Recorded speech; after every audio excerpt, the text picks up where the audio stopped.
Hi everybody, it's Dr. Sonia. I am back, and today I thought we would jump right into change.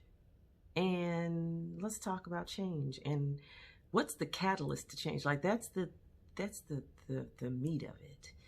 How do we begin to get past that resistance to change? How do we get over the rock? How do we get over the mountain, the hurdle? So there's this psychiatrist and Dr. Abraham Tversky who lectures and tells this little parable about the lobster. How do lobsters grow? So basically, as y'all know, and you know, why do we care about lobsters? Well, I'm going to tell you in just a minute. As you all know, lobsters are these squishy creatures that live in the ocean, and they are covered in a hard shell. And so they start out as these wee little baby lobsters at some point, and as they start to grow, the shell gets very uncomfortable. They start getting feeling this pressure and confined, and so they go underneath a rock or swim underneath, crawl underneath a rock, and pretty soon the shell sheds itself, and they have a new shell. Well, they keep they grow again, and as they grow, the shell gets tight and confined and uncomfortable, and that pressure starts coming down, and the lobster goes underneath the rock again and sheds that shell. And this happens over and over again until the lobster is full grown and stops growing.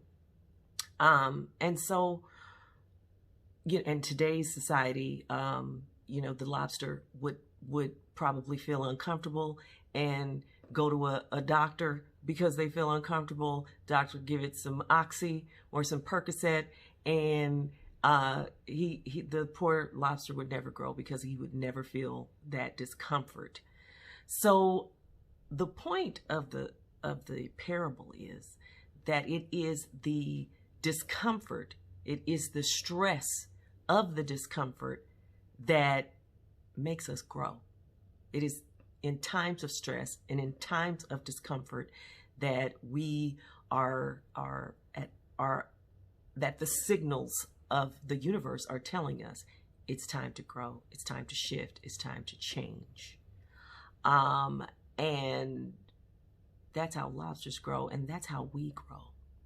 Sadly, though, many of us, too many of us, become comfortable in our chains, become comfortable in our shells, become comfortable in the uncomfortable. And that's why so many of us want to change. We have these conversations with ourselves and with our families and with our friends about changing. But alas, it doesn't happen, because then we become fixated on the discomfort itself, and it becomes what we lead in with. The focus of our conversation is the discomfort and not the fact that we need to change. And so there are many examples of this, and one of which is our national situation and our recent election, the infamous 2020 election. Hundreds of thousands, if not millions, of people of color across the country have been invisible for the most part until this election. Many of them have never voted before in their lives until this election. And the reason why they left their homes, or they registered online to vote and left their homes to vote or absentee voted, is because the discomfort of the past 4 years was too much for them. Instead of standing on the sidelines, complaining and disparaging everything, but not being a part of the change that they wished to see. They decided that they were sick and tired of being sick and tired, and they voted. Millions of people of color that were invisible, that folks didn't even think existed, that were missed by the census count, let their voices be heard in this election. And things shifted.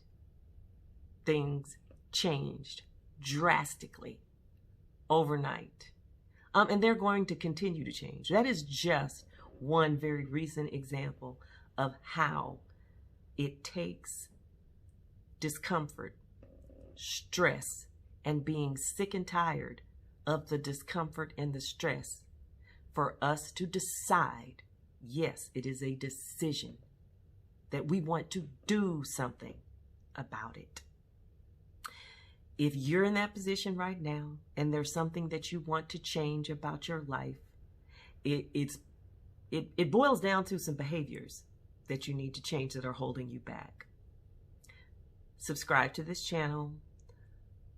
Look me up on my website, SoniaMcCoy-Wilson.com. It's linked in below this video.